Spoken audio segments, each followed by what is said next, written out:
So we got a microwave here, completely dead. Circuit breaker's good, it's getting power, but not getting anything on the display. So it's probably one of the fuses inside that are busted. We'll go look at those and show you where they are.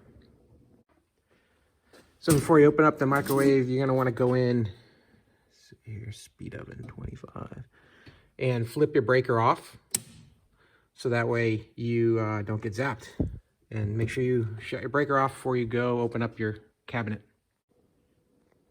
It's got the cover off, and you've got 5 fuses in here. 1, 2, 3, 4, and 5. So here's our slow burn fuse. I'll show you how I tested it. Get your multimeter, set it to ohms. You see a value of 1.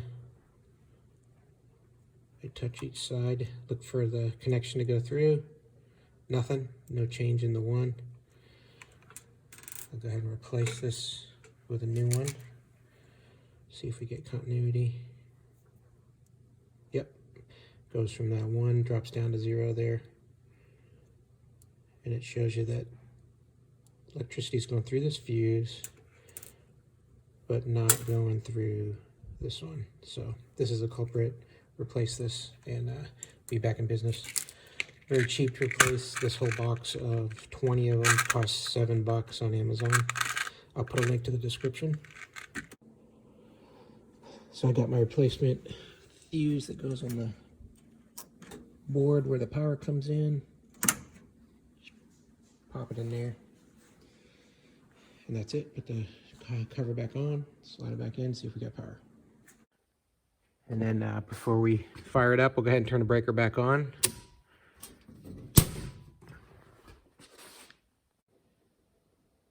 All right, so we got power now, and it seems to be working fine.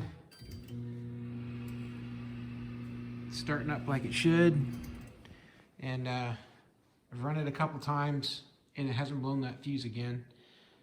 So hopefully that was just a fix.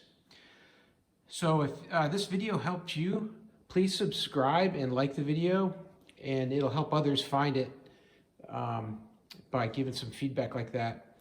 And if you are looking for those slow burn fuses, I've put a link in the description to Amazon where you can get them, like 20 of them for around $8. And hope this helps, and have a great day.